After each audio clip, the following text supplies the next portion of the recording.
सभी को नमस्कार, गुड मॉर्निंग, सुप्रभात। सभी लोग स्वस्थ हों। तो आज हम शुरू कर रहे हैं तुगलक वंश। और तुगलक वंश टॉपिक के क्वेश्चन हैं, तो आइए देखते हैं।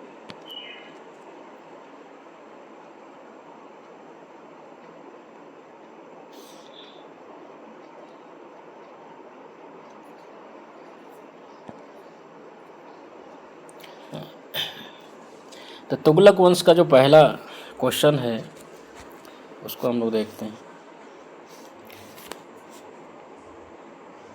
प्रश्न पहला है, निम्न सुल्तानों में से किसने कृषि के पुनरुद्धार के लिए कृषकों को सरकारी खजाने से ऋण सौंधर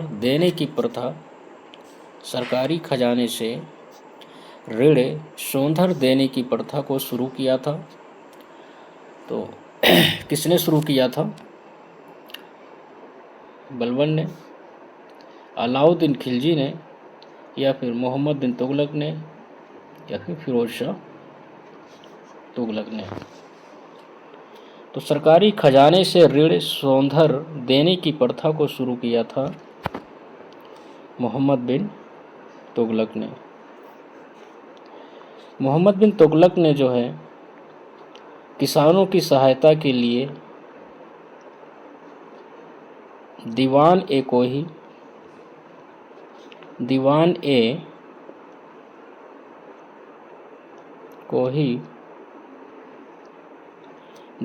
कोही कृषि विभाग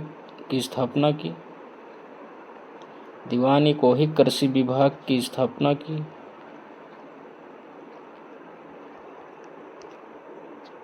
जिसका प्रमुख अमीर कोही था, और राज्य की तरफ से कृषि के विकास हेतु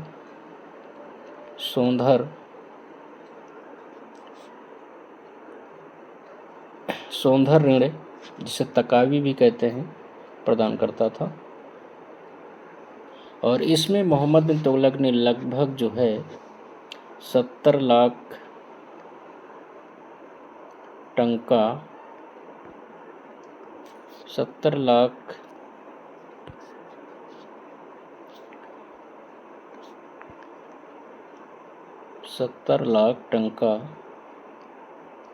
व्यय किया था।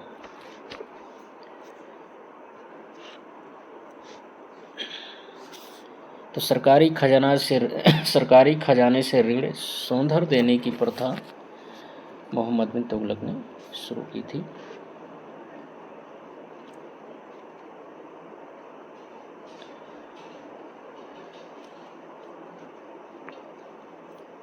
चलिए आगे देखते हैं नेक्स्ट प्रश्न। अगला क्वेश्चन है,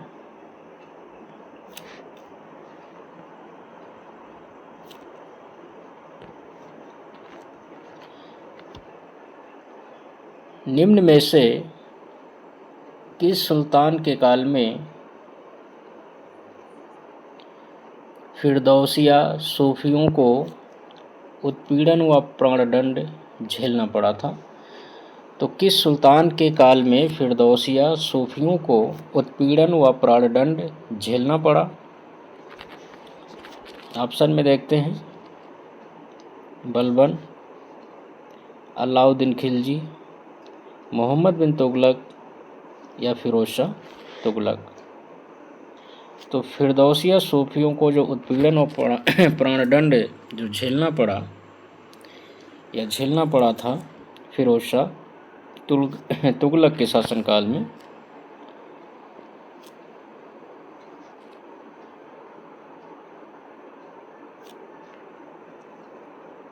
अगला प्रश्न देखते हैं।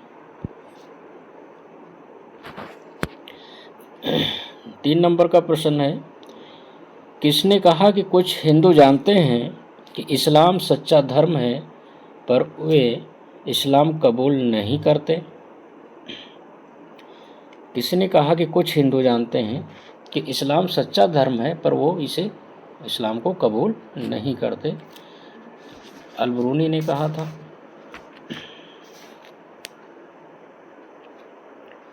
निजामुद्दीन औलिया ने कहा था, या बरनी ने कहा था, या शेख सरहिंदी ने कहा था। तो किसने कहा था? तो यह कथन जो है बरनी का है, बरनी ने कहा था।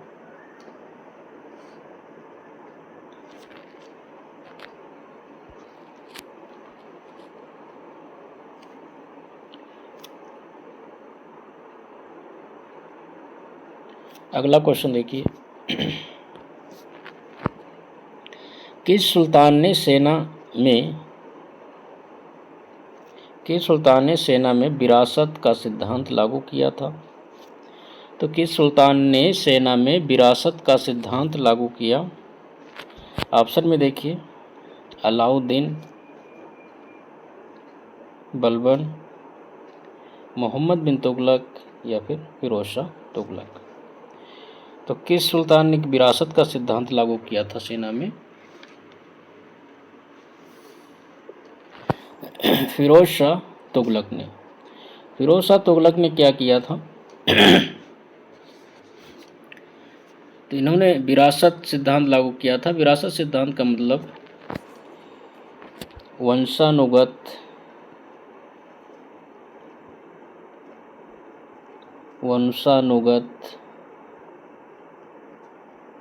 सैनिक।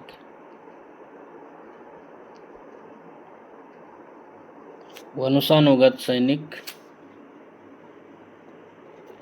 सैनिकों का वेतन भी जागीर के रूप में।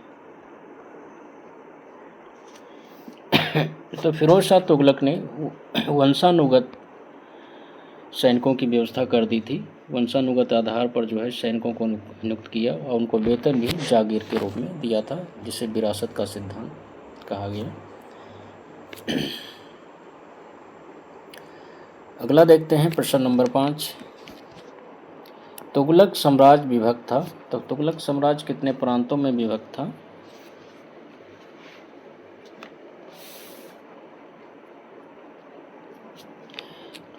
तो तुगलकों का जो साम्राज्य है वो क्या 16 प्रांतों में विभक्त था, 19 प्रांतों में था, 23 प्रांतों में था, या 27 प्रांतों में था? तो 23 प्रांतों में विभक्त था। इसमें जो है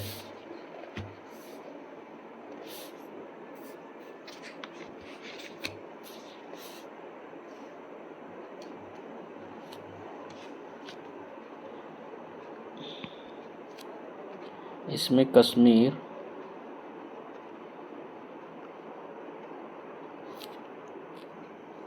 बलूचिस्तान,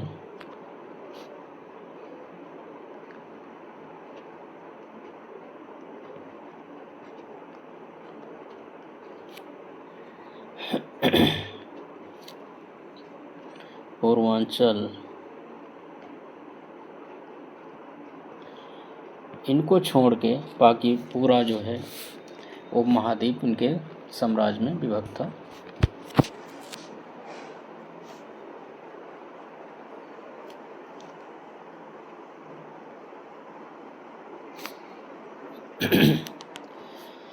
अगला प्रश्न देखिए,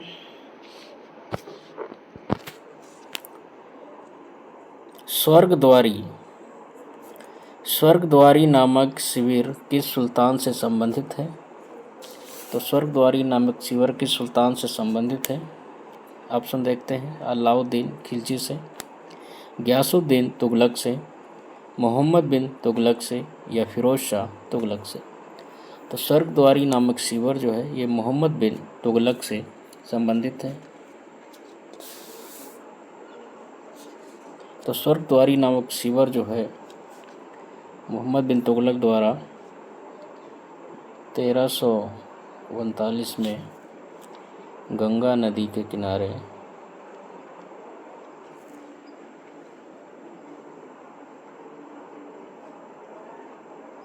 गंगा नदी के तट पर स्थापित किया गया था।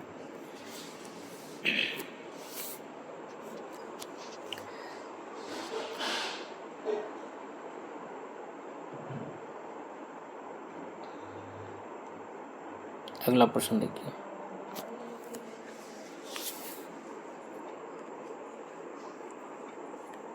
भारत में तुगलक वंश का संस्थापक कौन था? ऑप्शन देखिए, मलिक तुगलक था, गियासुद्दीन तुगलक था, या मोहम्मद बिन तुगलक था, या फिरोज शाह तुगलक था। तो भारत में तुगलक वंश का संस्थापक मलिक तुगलक था। मलिक तुगलक, इसे गाजी मलिक तुगलक भी कहते हैं। नहीं, सॉरी, सेम टाइप हो गया।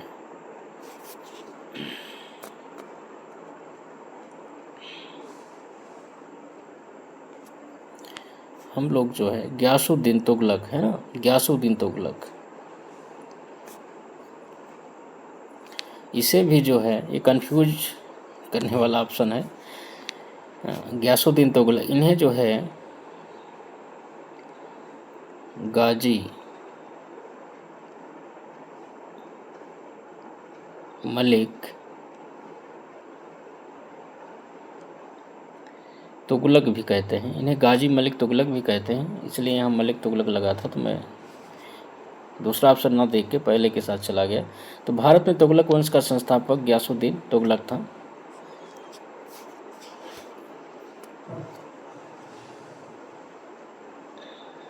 अगला प्रश्न देखते हैं,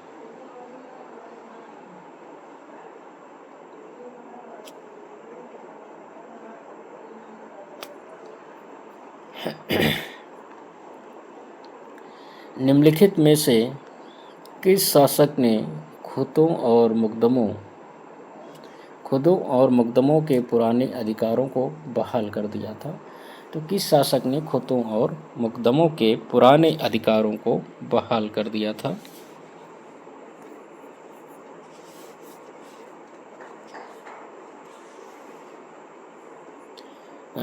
ऑप्शन देखिए, गियासुद्दीन तुगलक ने, या मोहम्मद बिन तुगलक ने, या फिरोज शाह तुगलक ने, या सिकंदर लोदी ने।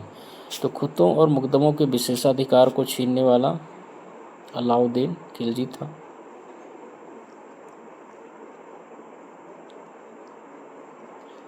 इसने पूरे अधिकार जो इनके छीन लिए थे। और इसके बाद जो है गियासुद्दीन तुगलक के शासनकाल में, जब गियासुद्दीन तुगलक खिलजी वंश का अंत करके तुगलक वंश की स्थापना करता है, तो गियासुद्दीन तुगलक जो है खुदों और मुकदमों के जो पुराने अधिकार हैं उनको फिर से बहाल कर देता है।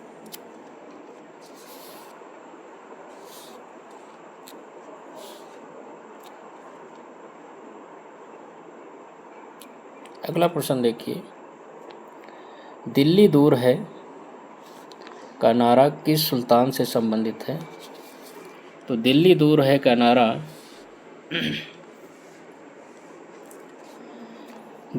ऑप्शन में देखिए, गियासुद्दीन तुगलक से संबंधित है, या मोहम्मद बिन तुगलक से संबंधित है, या अलाउद्दीन खिलजी से संबंधित है, या खुसरो शाह से। तो दिल्ली दूर है का नारा या गियासुद्दीन तुगलक से संबंधित है।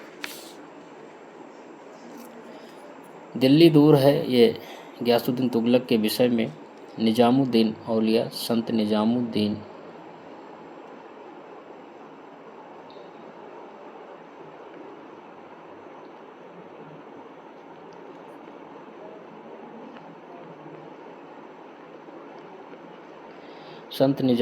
औलिया ने कहा था। औलिया ने कहा था कि हनूज दिल्ली दूरस्त, दिल्ली अभी दूर है। अगला प्रश्न देखते हैं,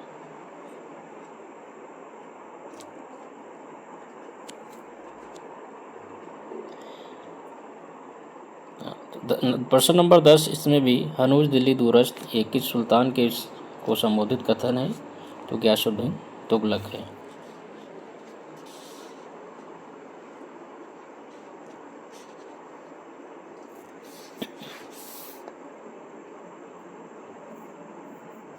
इसके विषय में, इस कथन के विषय में थोड़ी सी चर्चा कर लेते हैं। निजामुद्दीन औलिया ने कहा था। निजामुद्दीन औलिया गियासुद्दीन तुगलक में के बीच संबंध ठीक नहीं थे। दोनों लोगों में आपसी में विवाद था। गयासुद्दीन तुगलक 1324 और 25 में बंगाल विजय के लिए जाता है और जब बंगाल विजय करके वापस चलता है तो यह सूचना भिजवाता है कि जब तक मैं दिल्ली पहुंचूं तब तक निजामुद्दीन औलिया जो है दिल्ली छोड़ दें, दिल्ली में ना मिले, नहीं तो बात भाई बिगड़ जाएगी। तो इस प्रकार का संदेश भिजवाते। तभी निजामुद्दीन औलिया कहते हैं कि हनूज दिल्ली दूरस्थ, अभी दिल्ली बहुत दूर है, जब आओगे तब सोचेंगे। लेकिन बीच रास्ते में गयासुद्दीन तुगलक की मृत्यु हो जाती है। मोहम्मद बिन तुगलक जो है गयासुद्दीन के लिए अफगानपुरा में एक लकड़ी का पंडाल या महल बनवाता है और ये महल जो है हाथियों की परेड से गिर जाता है और इसमें गयासुद्दीन तुगलक दबकर मर जाता है। तो इस प्रकार से गयासुद्दीन तुगलक जो है दिल्ली नहीं पहुंचता और रास्ते में मर जाता है और इस वजह से जो है यह निजामुद्दीन औलिया का जो कथन है हनूज दिल्ली दूरस्थ काफ़ी चर्चित हो जाता है।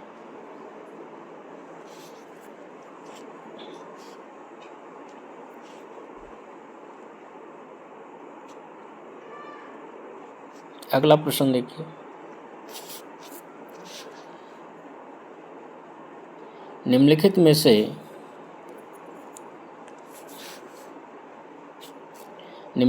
से किसका कथन है कि मोहम्मद बिन तुगलक देवगिरी को अपनी राजधानी इसलिए बनाना चाहता था क्योंकि यह साम्राज्य के केंद्र में स्थित था। यह कथन किसका है? ऑप्शन में देखिए। क्या जियाउद्दीन बर्नी ने कहा, इब्न बतूता ने कहा, इसामी ने कहा,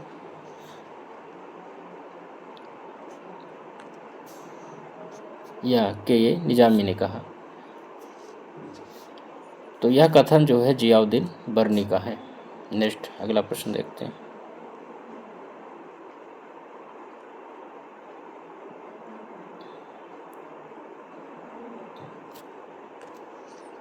प्रश्न नंबर 12 देखिए। सुल्तान मोहम्मद बिन तुगलक द्वारा दौलताबाद को अपनी नई राजधानी बनाए जाने का कारण था। यह नगर साम्राज्य के, ऑप्शन में देखिए, यह नगर साम्राज्य के केंद्र में था।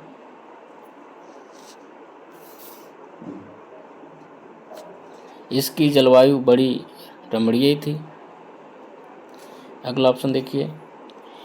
यह धन और ऐश्वर्य से परिपूर्ण नगर था। अगला ऑप्शन देखिए। दक्षिणी प्रांत को अधिक आसानी से नियंत्रित करने के लिए। तो सुल्तान मोहम्मद बिन तुगलक द्वारा दौलताबाद को अपनी नई राजधानी जो बनाए जाने का जो कारण माना जाता है यह नगर साम्राज्य के केंद्र में था। तो पहला ऑप्शन इसमें सही है।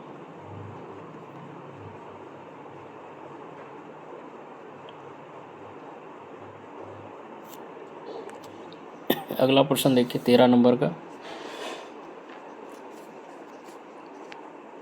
मोहम्मद बिन तुगलक अपनी राजधानी दिल्ली से कहाँ ले गया था? ऑप्शन में देखिए। वारंगल, फतेहपुर सीकरी, दौलताबाद या अहमदनगर। तो मोहम्मद बिन तुगलक अपनी राजधानी दिल्ली से दौलताबाद ले जाता है।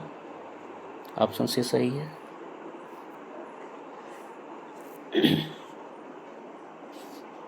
अगला प्रश्न देखते हैं।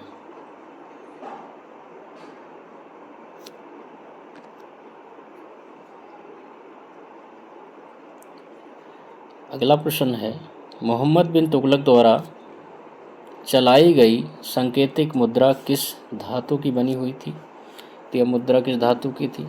चांदी का था, लोहा का था, तांबा का था या सोना का था? तो जो सांकेतिक मुद्रा थी यह तांबा धातु की थी। तो ऑप्शन सी सही है। अगला प्रश्न देखिए।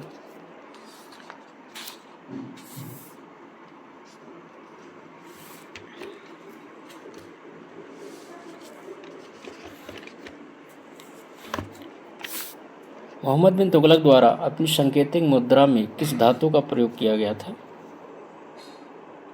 तो मोहम्मद बिन तुगलक द्वारा अपनी सांकेतिक मुद्रा में किस धातु का प्रयोग किया गया था? तो तांबा धातु का प्रयोग किया गया था।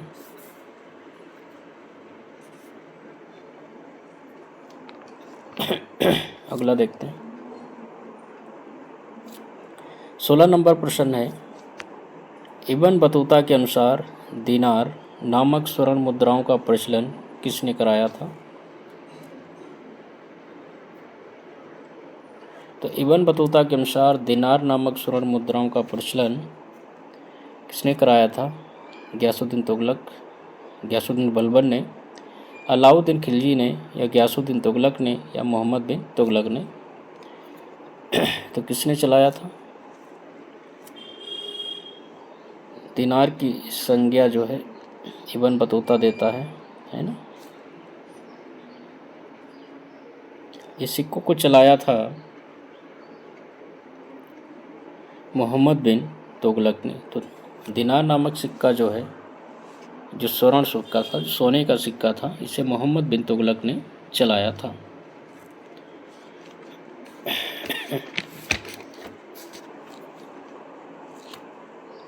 अगला प्रश्न देखिए, प्रश्न नंबर 17। भारत में सर्वप्रथम सांकेतिक मुद्रा का प्रचलन किया था। तो भारत में सर्वप्रथम सांकेतिक मुद्रा का प्रचलन करने वाला शासक अकबर था, अलाउद्दीन खिलजी था, गयासुद्दीन तुगलक था, या मोहम्मद बिन तुगलक था? तो सांकेतिक मुद्रा प्रचलन करने वाला मोहम्मद बिन तुगलक था। मोहम्मद बिन सांकेतिक मुद्रा में क्या किया था कि चांदी के सिक्कों के स्थान पर तांबे,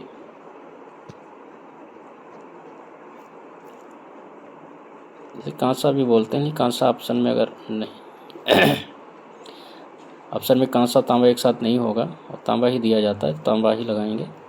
तांबे, कांसे और चांदी के सिक्के के स्थान पर तांबे कांसे के सिक्के का प्रचलन किया था उसके प्रतिरूप में,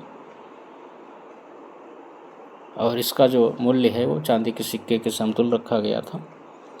और इस वजह से लोग जो है चांदी को अपने घरों में रख लिए और तांबे के सिक्के शुरू कर दिए।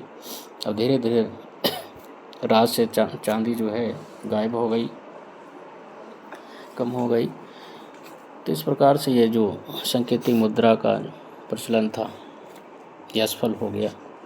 इससे पहले चीन में जो है ये किससे प्रेरणा लिया था? तो चीन के कुबलाई खान ने इस प्रकार की सांकेतिक मुद्रा चलाई थी। कुबलाई खान ने, लेकिन वो सफल रहा था। इसी प्रकार की एक मुद्रा जो है सांकेतिक मुद्रा ईरान में भी चलाई गई थी, लेकिन ईरान का शासक असफल रहा था। और इन्हीं से प्रेरित होकर मोहम्मद बिन तुगलक मोहम्मद बिन तुगलक ने इस प्रकार की मुद्रा को चलाया था। तो सांकेतिक मुद्रा का प्रचलन मोहम्मद बिन तुगलक ने किया था। अगला प्रश्न देखिए, सर्वप्रथम मध्यकालीन भारत में सांकेतिक मुद्रा का प्रचलन किया था। तो मोहम्मद बिन तुगलक ने किया था।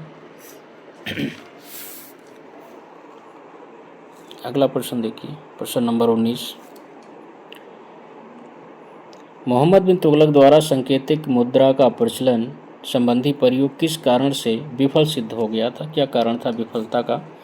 विदेशी व्यापारियों द्वारा सांकेतिक मुद्रा स्वीकार न करना, क्या ये था? बी ऑप्शन, व्यापक स्तर पर नकली सिक्कों की ढलाई, ये था। सी ऑप्शन, सांकेतिक सिक्कों का घटियापन था, या डी ऑप्शन, सांकेतिक मुद्रा को गलाकर धातु के रूप में उपयोग करना था। तो इसमें जो सही है बी ऑप्शन सही है, व्यापक स्तर पर नकली सिक्कों की ढलाई। व्यापक स्तर पर नकली सिक्कों को ढाला गया था। अगला प्रश्न देखिए,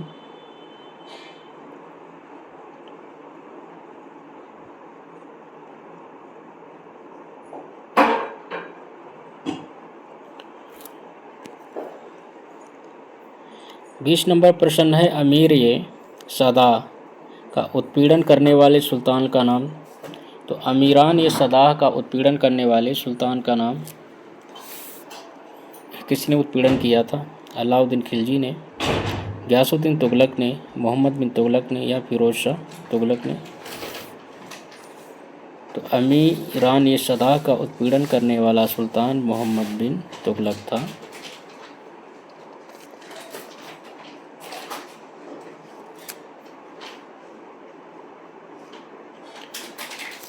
तो अमीरान ये सदा, इनका जो विद्रोह है मोहम्मद बिन तुगलक के समय में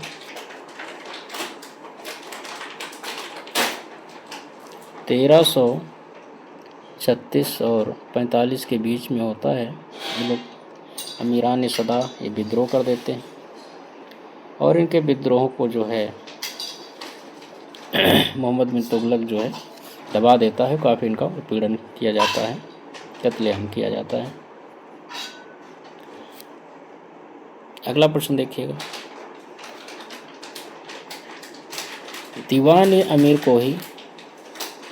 तो दीवान ए अमीर कोही नामक विभाग जो कृषि से संबंधित था, किसने स्थापित किया था? ऑप्शन में देखते हैं, फिरोज शाह तुगलक ने या बलबन ने या अलाउद्दीन खिलजी ने?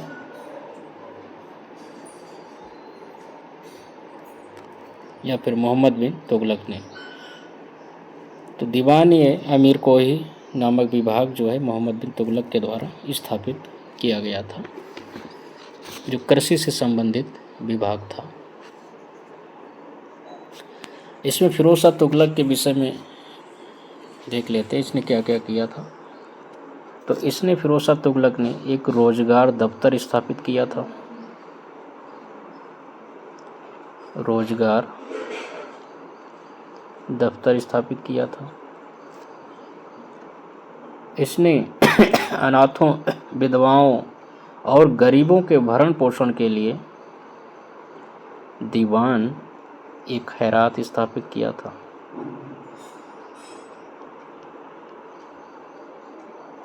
और इसने जो है निर्धन और वृद्धों की सामाजिक सुरक्षा के लिए एक पेंशन विभाग स्थापित किया था।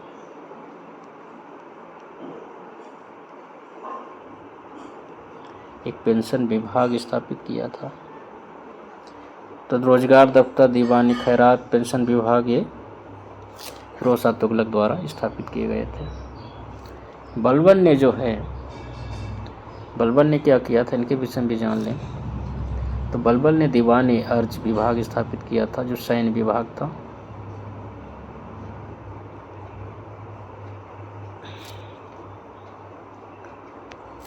अगला प्रश्न देखिए,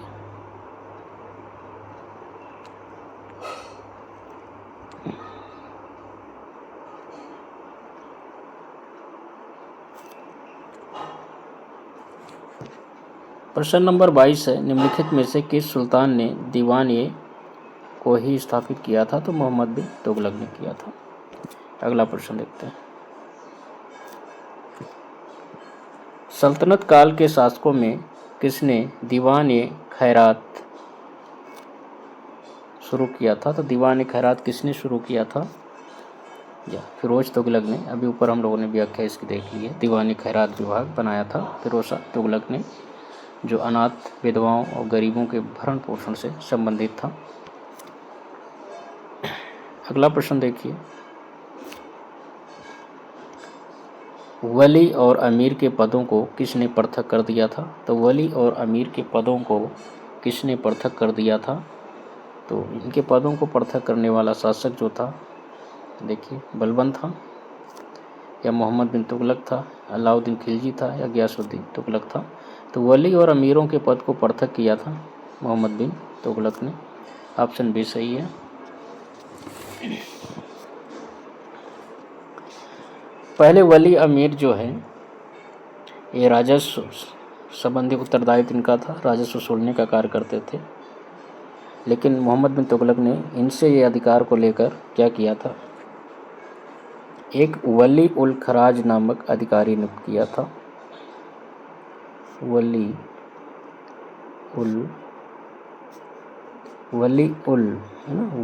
उल खराज।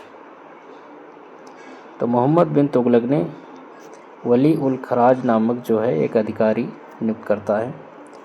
वली और अमीरों के पदों को पृथक करने के बाद राजस्व की वसूली के लिए वली उल खराज नामक अधिकारी नियुक्त करता है।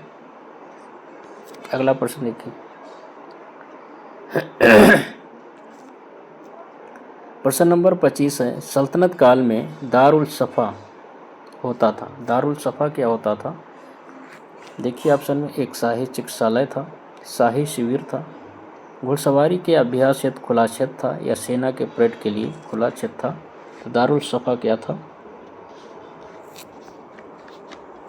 दारुल सफ़ा जो है एक चिकित्सालय था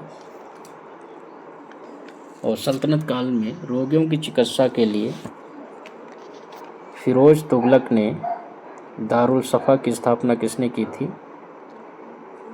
फिरोज तुगलक ने। तो फिरोज तुगलक ने दिल्ली में दारुल सफ़ा की स्थापना की थी, जहां रोगियों का, यहाँ खैराती दवाखाना भी इसे कहते थे, और यहाँ रोगियों को निःशुल्क चिकित्सा और भोजन की उत्तम व्यवस्था थी। मतलब दवा के साथ साथ उन्हें खाना भी मिलता था। ठीक है, इस प्रकार की व्यवस्था उस समय लागू थी। सोचिए कितना दूरदर्शी शासक रहे हैं कि तुम्हारी सरकार 21वीं सदी में भी वो व्यवस्था ठीक से नहीं दे पा रही है। अगला प्रश्न है, इब्न बतूता के रहला में किसके शासनकाल का वर्णन है? तो इब्न बतूता के रहला में किसके शासनकाल का वर्णन है? तो इब्न बतूता ये मोहम्मद बिन तुगलक के शासनकाल में 1333 में भारत पहुंचा था। तो किससे संबंधित होगा? मोहम्मद बिन तुगलक से।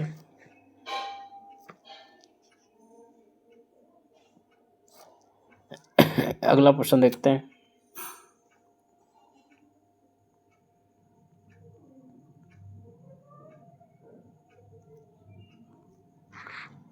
मोरकन यात्री इब्न बतूता किसके शासनकाल में दिल्ली का प्रमुख काजी बनाया गया था?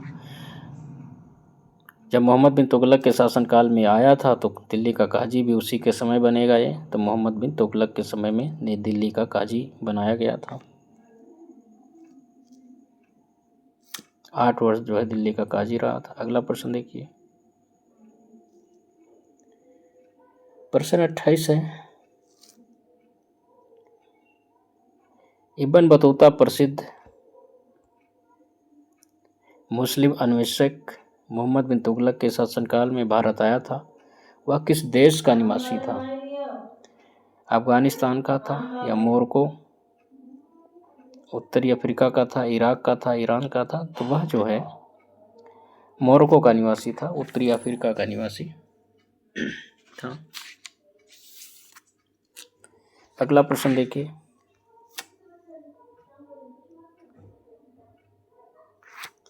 प्रश्न नंबर 29 है, इब्न बतूता को किसने दिल्ली का काजी और चीन का राजदूत नियुक्त किया था? तो दिल्ली का काजी, चीन का राजदूत मोहम्मद बिन तुगलक ने नियुक्त किया था।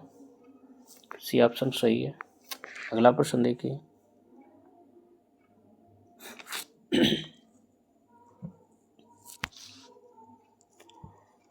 सुल्तान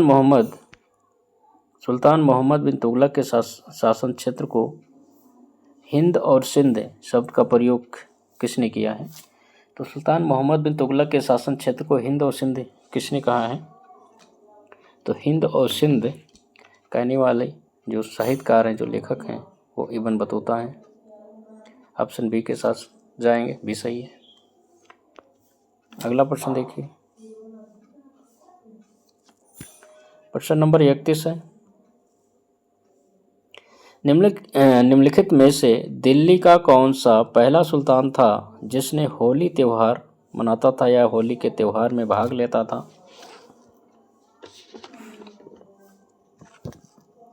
फिरोज शाह तुगलक था, या मोहम्मद बिन तुगलक था, या मुबारक शाह खिलजी था, या अलाउद्दीन खिलजी था?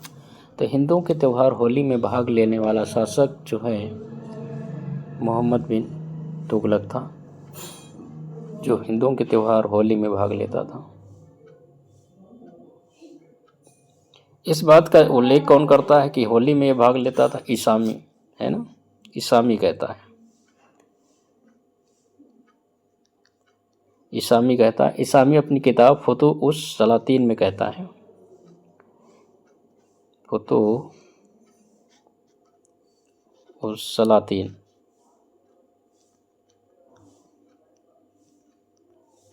इस किताब में कहता है कि मोहम्मद बिन तुगलक जो है हिंदुओं के त्यौहार होली में भाग लेता था। अगला प्रश्न देखते हैं।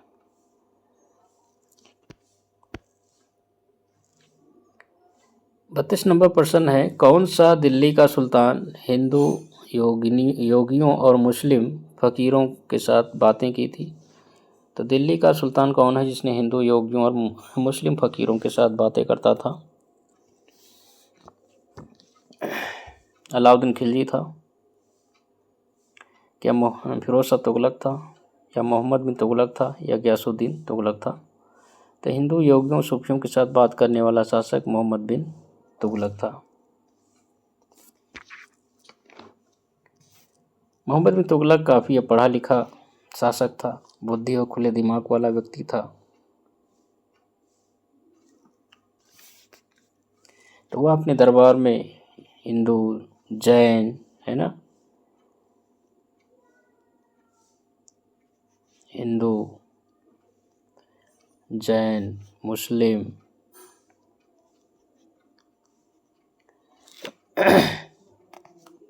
इस धर्म के लोगों को आमंत्रित रखता था और उनसे जो है वार्तालाप भी करता था। जैसे कि उसने जो है जैन विद्वान जिन परब सूरी से काफ़ी लगाव था, उन्हें उच्च पद देने को भी तैयार था। अगला देखते हैं।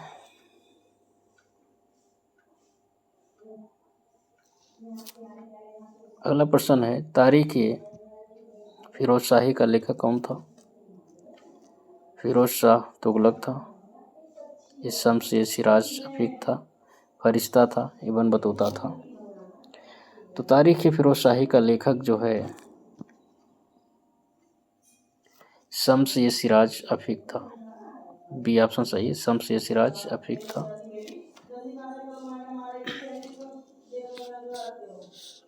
अगला प्रश्न देखते हैं।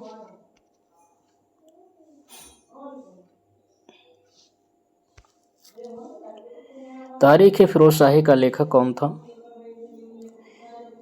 अफीक था, इसामी था, इब्न बतूता था। तो तारीख फिरोज शाही को लिखा था जियाउद्दीन बरनी ने। तारीख फिरोज शाही का लेखक था।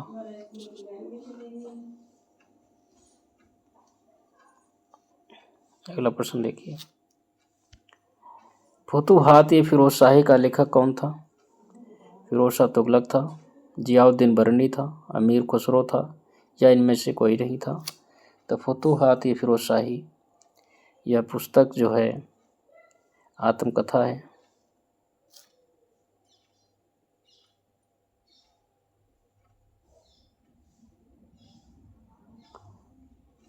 आत्मकथा है।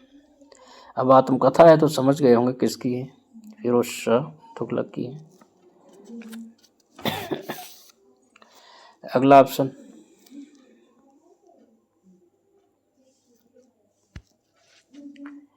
दिल्ली के एकमात्र सुल्तान जिसने अपनी आत्मकथा लिखी थी? तो फिरोज शाह तुगलक हैं जिन्होंने अपनी आत्मकथा लिखी थी, फुतूहात फिरोज शाही। अगला क्वेश्चन है, मोहम्मद बिन तुगलक ने किस वर्ष अपनी राजधानी दिल्ली से दौलताबाद परिवर्तित की थी? ऑप्शन देखिए, 1321 से 22 ईस्वी, या 1323 से 24 ईस्वी, या 1322 से 23 ईस्वी, या 1326 से 27 ईस्वी। तो इन्होंने अपना राजधानी परिवर्तन जो किया था 1326 से 27 ईस्वी में किया था।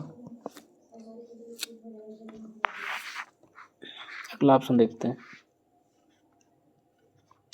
अगला क्वेश्चन है 38 नंबर, किस दिल्ली सुल्तान के दरबार में जिन परब सूरी और राजशेखर नाम के दो जैन विद्वान निवास करते थे? तो अभी आपने इससे पहले क्वेश्चन में देखा था, हिंदू, जैन और मुस्लिम सूफी संत या विद्वानों से वार्तालाप कौन करता था? मोहम्मद बिन तुगलक करता था। तो जिन परब और राजशेखर नामक 2 जैन विद्वान जो है मोहम्मद बिन तुगलक के दरबार में थे। अगला प्रश्न देखिए, प्रश्न नंबर 39 है, मोहम्मद बिन तुगलक की मृत्यु किस अभियान में हुई थी? तो इनकी मृत्यु किस अभियान में हुई थी ये देखना है। वारंगल अभियान में हुई थी, ठट्टा हुई थी, या तेलंगाना हुई थी, या कांगड़ा? तो मोहम्मद बिन तुगलक की जो मृत्यु है ये ठट्टा अभियान में इनकी हो जाती है, ठट्टा अभियान में मृत्यु होती है। बी ऑप्शन सही है। अगला प्रश्न देखिए, इसकी मृत्यु के समय जो है बदायूं ने कहा था सुल्तान को उसकी प्रजा से और प्रजा को सुल्तान से मुक्ति मिल गई। कौन सा कथन कहा बदायूं ने? ऊपर लिख देते हैं।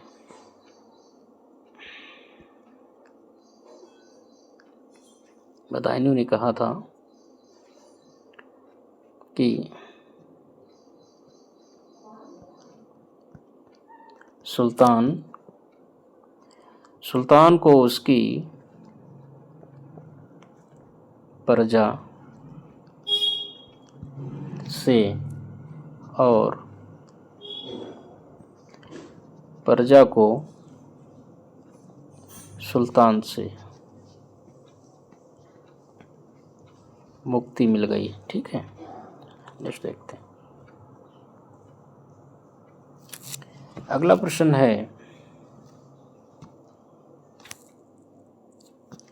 फिरोज शाह तुगलक ने किसकी स्मृति स्थायी रखने के लिए जौनपुर नगर की स्थापना की थी? तो फिरोज शाह तुगलक ने जो है किसकी स्मृति स्थायी रखने के लिए जौनपुर नगर बनाया था? ऑप्शन में देखिए, गयासुद्दीन तुगलक, अलाउद्दीन खिलजी, या मोहम्मद बिन तुगलक, या गयासुद्दीन बलबन था। तो मोहम्मद बिन तुगलक की स्मृति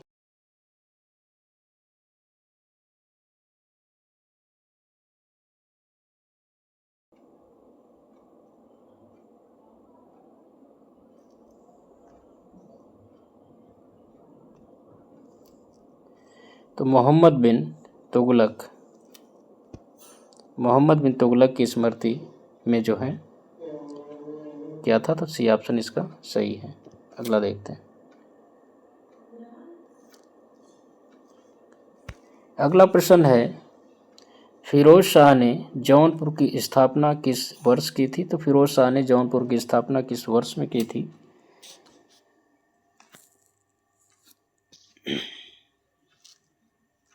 1359 में किया था। पहला ऑप्शन सही है। अगला क्वेश्चन देखते हैं।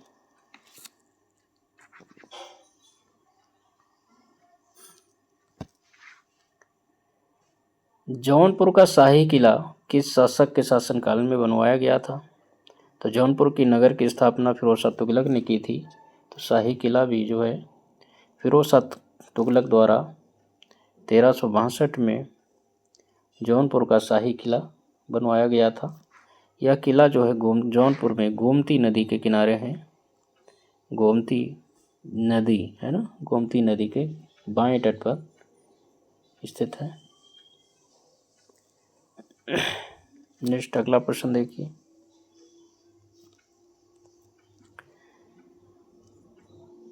निम्नलिखित में से किस सुल्तान ने सर्वप्रथम ब्राह्मणों पर जजिया कर लगाया था? ऑप्शन में देखिए, बलबन ने, अलाउद्दीन खिलजी ने, या गयासुद्दीन तो खिलजी ने, या फिरोज शाह खिलजी ने। तो ब्राह्मणों से सर्वप्रथम जजिया कर लगाने वाला मोहम्मद मीर कासिम था, है ना, सिंधु में उसने लागू किया था। लेकिन ब्राह्मणों से जजिया कर वसूलने वाला पहला शासक फिरोज शाह खिलजी था। ऑप्शन इसमें डी सही है, फिरोज शाह खिलजी था। अगला प्रश्न देखते हैं। फिरोज तुगलक ने केवल एक ही कर वसूल किए जिन्हें इस्लाम धर्म की मान्यता थी। निम्नलिखित में से कौन सा एक अतिरिक्त कर था जो फिरोज शाह तुगलक ने लगाया था? तो फिरोज शाह तुगलक ने 24 प्रकार के कष्टदायक करों को 24 प्रकार के कष्टदायक करों को हटा दिया था, समाप्त कर दिया था।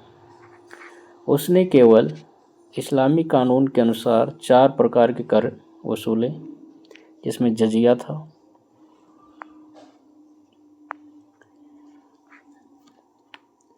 जो हिंदू प्रजा से लिया जाता था, और इसने ब्राह्मणों से भी लिया था। ज़कात था, खिराज था,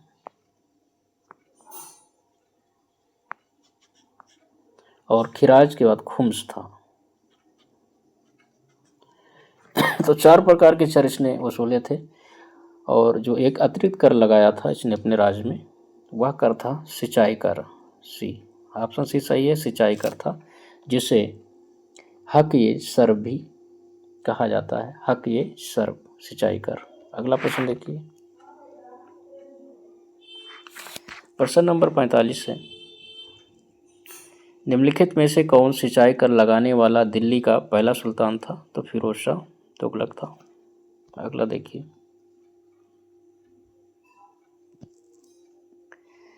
दिल्ली का कौन सा सुल्तान अशोक स्तंभ जो है दिल्ली लाया था?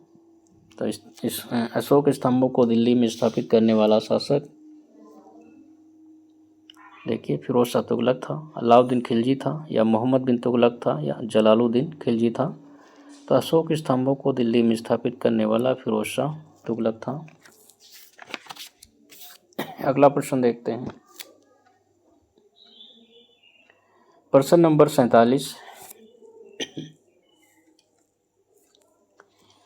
तो निम्न सुल्तानों में से कौन गुलामों के कल्याण के लिए किए गए कार्यों के लिए जाना जाता है? तो गुलामों के कल्याण के लिए किए गए कार्यों के लिए जाना जाता है, कौन जाना जाएगा?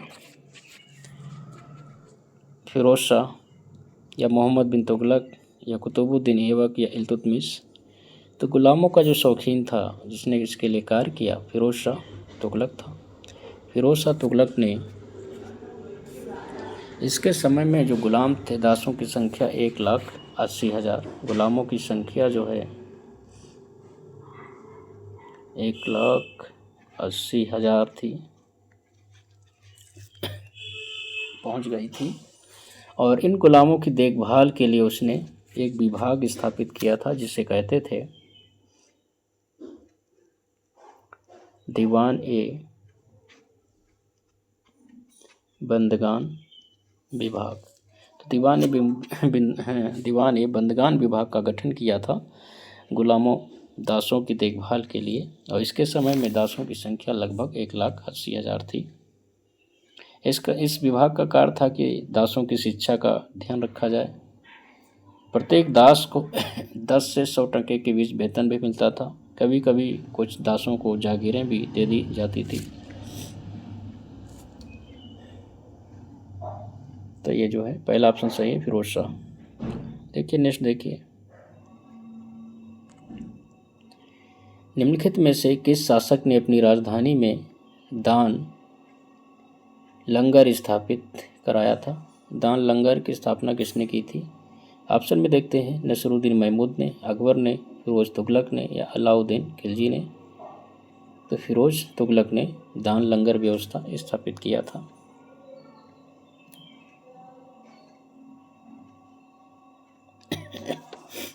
अगला प्रश्न देखिए,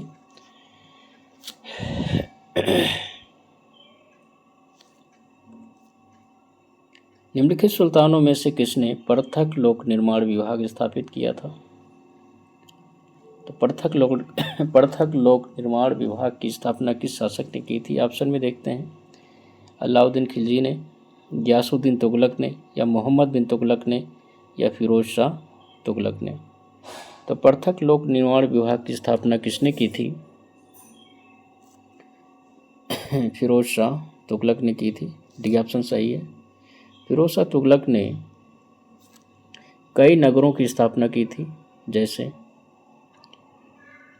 उसके नगरों के विषय में देख लेते हैं।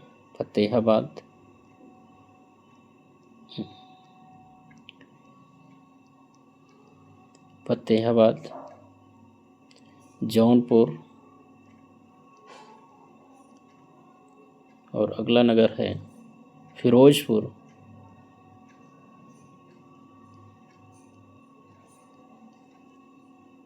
और हिसार। 3 नगरों की स्थापना जो है फिरोज शाह तुगलक ने की थी। नेक्स्ट अगला प्रश्न देखिए, तैमूर ने किस वर्ष भारत पर आक्रमण किया था? ऑप्शन में देखिए, 1398 में, 1498 में, 1586 में, 1298 में। तो तैमूर ने भारत पर जो आक्रमण किया था 1398 में किया था। अगला प्रश्न देखिए, तैमूर के आक्रमण के समय दिल्ली का सुल्तान कौन था? ऑप्शन में देखें, अबू बकर था या नसरुद्दीन महमूद तुगलक था, मुबारक शाह खिलजी था या गयासुद्दीन तुगलक था। तो उस समय दिल्ली का जो सुल्तान था नसरुद्दीन महमूद था। बी ऑप्शन सही है। अगला प्रश्न देखिए, दिल्ली सल्तनत के इतिहास में किस राजवंश ने सबसे लंबी अवधि तक शासन किया?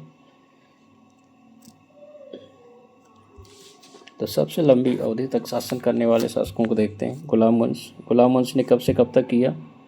तो गुलाम वंश का जो शासन है वो है 1206 से 1290। खिलजी वंश का शासन 1290 से 1320 तक, और लोधी वंश और तुगलक वंश का शासन देखते हैं। इन्होंने 1320 से 1414 तक किया, और लोधी वंश का जो शासन रहा है वो 1451 से 1526 तक। तो इसमें सबसे 6 से 90, 90 से 20, 20 से 14, तो इसमें सबसे ज़्यादा जो शासनकाल रहा है तुगलक वंश का रहा है, जो 1320 से 1414 तक शासन किए।